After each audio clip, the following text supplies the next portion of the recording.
বিসমিল্লাহ বলে এখন খাবারটা শুরু করব। পাতাকপি দিয়ে মুরগির মাংস। আসসালামু আলাইকুম বন্ধুরা, সবাই কেমন আছেন? আলহামদুলিল্লাহ আমিও ভালো আছি আল্লাহর রহমতে। তো বন্ধুরা দেখতে পাচ্ছেন এখানে আমি পাতাকপি বাঁধাকপি কেটে রাখছি, আর এই হচ্ছে মুরগির মাংস। তো আমি আজকে রান্না করব পাতাকপি দিয়ে মুরগির মাংস। চলুন রান্নাটা শুরু করি। এই যে বন্ধুরা দেখতে পাচ্ছেন আমি আগে থেকে চুলাতে পাতিলে তেল আর পেঁয়াজ দিয়ে রাখছি, আর এখন এই যে একটু হালকাভাবে নেড়ে চেড়ে দিচ্ছি। তারপর এই পেঁয়াজের সাথে আমি এখানে দারচিনি, এই যে এলাচি, গোলমরিচ সবগুলো দিয়ে দিচ্ছি। আপনারা চাইলে দিতেও পারেন, নাও দিতে পারেন, বাট আমার কাছে ভালো লাগে তাই আমি দিচ্ছি। তাই এগুলো দিয়ে এখন এই যে হালকাভাবে হালকা চালকে একটু নেড়ে নেব। নেড়ে নেওয়ার কিছুক্ষণ পরে আপনারা দেখতেই থাকুন আমি রান্নাটা কিভাবে করি।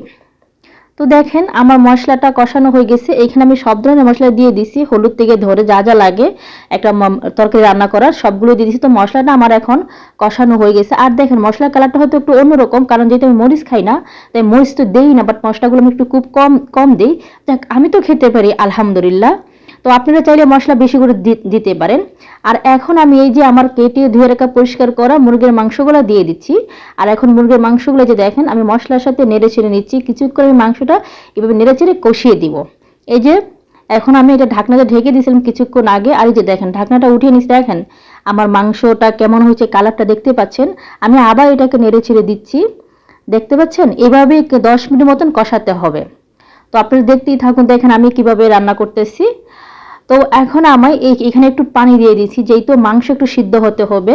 আর আমি এটাকে আবার ঢেকে দিব। তো বন্ধুরা এই যে ঢেকে দিচ্ছি।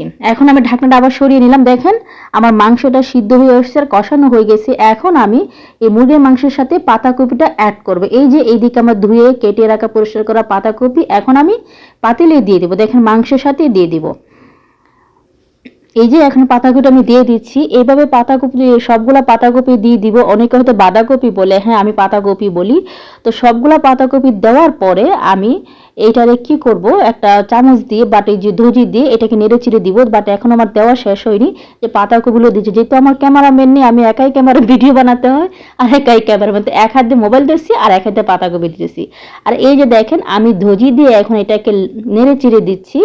আর পাতাকপিতে আমি কোনো পানি দিব না, যেহেতু পাতাকপির পানিটাই মুরগির মাংস রান্না হবে, এখানে আমি কোনো পানি মিক্স করব না। তো এইটা দেখতে পাচ্ছেন। এখন আমি দেখেন আমার কিরকম মিক্স করছি, কতটা সুন্দর হচ্ছে। এখন এইটাকে আমি আবার ঢাকনা দিয়ে 10 মিনিটের মতো ঢেকে দিব। এই যে দেখেন 10 মিনিট পরে আমি আবার ঢাকনাটা উঠালাম। দেখতে পাচ্ছেন আমার পাতাকপি মাংসটা সিদ্ধ হয়ে গিয়ে দেখেন এখনও চুলাতে কি সুন্দর ধোয়া বের হচ্ছে। যেহেতু আমি মশলা কম খাই আগে বলছি, তাই কালারটা একটু অন্যরকম। আর আপনারা যারা মশলা খান তারা বেশি করে দিতে পারেন, বাট আমি মশলা খেতে পারি না, আমার খুব সমস্যা, কারণ আমার অ্যালার্জি সমস্যা মশলাতে, তাই মশলা খেতে পারি না। তারপর যাক আলহামদুলিল্লাহ শুকরিয়া, আমি তো খেতে পারি, তার জন্য কোনো সমস্যা নাই। তো এটাকে আমি একটু নেড়ে চেড়ে দিচ্ছি। এখন আমার রান্নাটা কমপ্লিটে আসছে জাস্ট আর 5 মিনিট। তো দেখুন রান্না আমার কমপ্লিট শেষ। দেখেন এখানে মাশাআল্লাহ দেখতে পাচ্ছেন কত সুন্দর কালার। এখন আলহামদুলিল্লাহ আমি দেখেন একটা প্লেটে ভাত আর তরকারিটা নিয়ে নিচ্ছি, আর আপনাদেরকে দেখাচ্ছি দেখেন। আর এখন আমি খাবারটা শুরু করব।